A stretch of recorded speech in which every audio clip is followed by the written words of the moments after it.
ایک سجدہ جس نے کایا پلٹ دی۔ وزیرآباد اور مسجد وزیر خان کا نام کسی پاکستانی کے لیے اجنبی نہیں، لیکن اس شہر اور مسجد کو بسانے اور بنانے والے نواب وزیر خان کے حالات سے شاید بہت کم لوگ آگاہ ہوں۔ نواب وزیر خان کا اصل نام علیم الدین انصاری تھا۔ وہ پنجاب کے ایک معمولی سے گاؤں میں جو وزیرآباد کے قریب ہی واقع تھا ایک معمولی درجہ کے حکیم تھے۔ اس گاؤں میں اور بھی حکیم موجود تھے جن کی حکمت حکیم صاحب کے مقابلے میں خوب چلتی تھی، اس لیے وہ خوب خوشحال تھے۔ حکیم علیم الدین بے حد متقی، قناعت پسند، اللہ توکل والے، صابر و شاکر آدمی تھے جو کبھی اپنی مسرت اور تنگ دستی اور اپنی ناقدری پر جلتے کڑتے نہیں تھے، بلکہ اسے اللہ تعالیٰ کی مرضی سمجھتے ہوئے ہر دم اللہ کے شکر گزار بنے رہتے تھے۔ حکیم صاحب کی بیوی اس صورتحال پر ہمیشہ شاکی رہتی، ان سے لڑتی جھگڑتی اور اکثر ان کی کتابیں اٹھا کر گھر سے باہر پھینک دیتی کہ کیا فائدہ تمہاری اس حکمت کا جو گھر کا چولہا بھی نہ جلا سکے۔ نیک دل حکیم صاحب جواباً بیوی سے الجھنے کے نہیں، صبر و شکر کی تلقین کرتے، اچھے دنوں کی امید دلاتے جو آ کر ہی نہ دے رہے تھے۔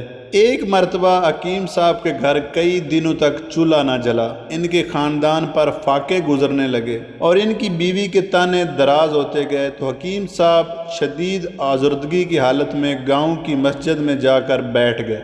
وہاں انہوں نے نماز عشاء ادا کی اور گھر جانے کی بجائے وہیں رک گئے۔ نماز تہجد کے وقت انہوں نے اٹھ کر وضو کیا، نماز ادا کی اور اللہ کے حضور سجدہ ریز ہو کر رونے گڑ گڑانے لگے کہ یا الہی، میری ایسی ناقدری کیوں ہو رہی ہے؟ میں ایسی قدر ناشناسی کا شکار کیوں ہوں؟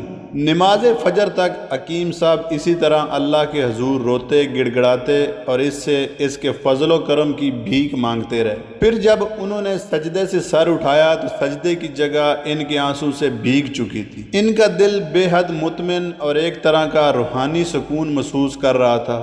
اسی دوران میں دوسرے نمازی بھی مسجد میں آنا شروع ہو چکے تھے۔ حکیم صاحب نے ان کے ساتھ نماز فجر ادا کی اور گھر آ گئے۔ انہوں نے سوچا تھوڑی دیر سو لوں پھر جا کر اپنا مطب کھولوں گا، لیکن اس وقت گھر کے دروازے پر دستک ہوئی۔ انہوں نے جا کر دروازہ کھولا تو باہر ایک سپاہی کو کھڑے پایا۔ اس نے ان سے کہا کہ ان کا لشکر کا سالار شدید پیٹ درد میں مبتلا ہے، وہ چل کر اسے دیکھ لیں۔ حکیم صاحب سمجھ گئے کہ سالار در حقیقت درد کالج میں مبتلا تھا۔ انہوں نے ضروری دوائیاں ساتھ لیں اور سپاہی کے ہمراہ لشکرگاہ پہنچ گئے۔ سالار اپنے خیمے میں بستر پر پڑا بری طرح سے درد سے تڑپ رہا تھا۔ حکیم صاحب نے اسے اپنی دوا استعمال کروائی۔ تھوڑی دیر میں اس کی حالت سنبھلنا شروع ہو گئی، یہاں تک کہ اس کا درد جاتا رہا اور وہ بستر پر اٹھ کر بیٹھ گیا۔ اس نے حکیم صاحب کا شکریہ ادا کرنے اور ان کی حکمت کو سراہنے کے ساتھ انہیں اشرفیوں کی ایک تھیلی بھی دی۔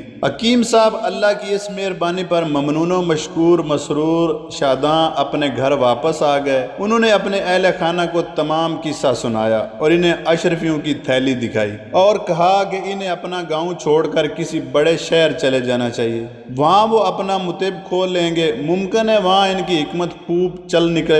ان کی بیوی نے ان کی اس تجویز کو پسند کیا، چنانچہ یہ طے ہوا کہ چند دنوں بعد وہ رخت سفر باندھ کر کسی بڑے شہر روانہ ہو جائیں۔ لیکن اس شام لشکر کے سالار کی طرف سے ایک سپاہی اس کا پیغام لے کر پہنچ گیا کہ حکیم صاحب فوراً اپنا رخت سفر باندھ لیں اور اپنے خاندان کے ساتھ لشکر کے ہمراہ دارالحکومت آگرہ چلنے کے لیے تیار ہو جائیں۔ حکیم صاحب اور ان کے اہل خانہ فوراً ہی تیار ہو کر لشکر سے جا ملے اور اس کے ہمراہ آگرہ روانہ ہو گئے۔ راستے بھر حکیم صاحب سالار کی دی ہوئی اشرفیوں سے آگرہ میں اپنا مطب قائم کرنے کے طرح طرح کے منصوبے سوچتے رہے۔ انہوں نے فیصلہ کیا کہ آگرہ جا کر وہ جس مکان میں رہائش اختیار کریں گے اس کے ایک حصے میں اپنی دکان حکمت کھول لیں گے۔ ان کی یہ دکان رفتہ رفتہ ترقی کرتی جائے گی، لیکن اب رحمت خداوندی پوری طرح جوش میں آ چکی تھی۔ حکیم صاحب کی اللہ کے حضور سجدہ ریزی اور گریہ زاری نے عرش الہی کو ہلا دیا تھا۔ تھا۔ جو ہی یہ لشکر آگرہ پہنچا، انہیں اطلاع ملی کہ نور جہاں بادشاہ کی بیگم شدید ارق النساء میں مبتلا کئی دنوں سے ہلنے جلنے چلنے پھرنے سے معذور بستر پر پڑی ہے۔ شاہی اتباع اور دیگر حکماء کی دوائیں اور تدبیریں کوئی کام نہیں کر رہی۔ یہ اطلاع پاتے ہی نووارد لشکر کا سالار شہنشاہ جہانگیر کی خدمت میں حاضر ہوا۔ اس نے اسے حکیم علیم الدین انصاری کے بارے میں بتایا، ان کے ہاتھوں اپنی شفا یابی کا واقعہ سنایا اور ان کی حکمت کی تعریف کرتے ہوئے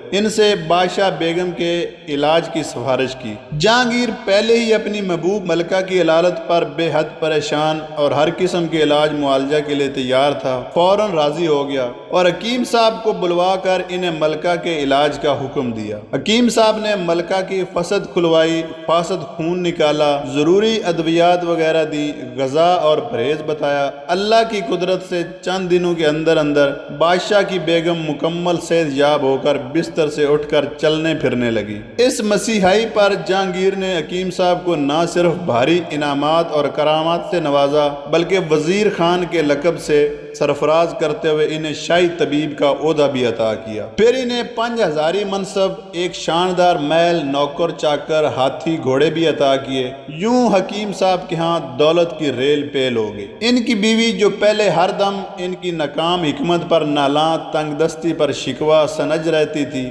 اب بڑی شان کی زندگی گزارنے لگی۔ ان کے بچے عیش و آرام سے رہنے لگے، لیکن اس کا پلٹ کے باوجود حکیم صاحب کے عجز و انکسار، شکر گزاری، تقوی اور دیانتداری میں کوئی فرق نہ آیا۔ انہوں نے اپنا دامن ہمیشہ امیرانہ زندگی کی آلودگیوں سے بچا کر رکھا اور اپنے آپ کو نیکی اور بھلائی کے کاموں کے لیے وقف کر دیا۔ انہوں نے بے شمار مساجد، مدرسے، سرائیں، سڑکیں اور پل تعمیر کروائے، بیواؤں اور یتیموں کے وظائف مقرر کیے۔ نیکی کے ہر کام کے لیے ان کے ہاتھ ہمیشہ کھلے رہے۔ پھر جہانگیر کے بعد شاہ جہاں تخت آگرہ پر رونق افروز ہوا، اس نے بھی حکیم صاحب کی بے حد قدر افزائی کی، انہیں 7000 منصب اور جاگیر عطا کی۔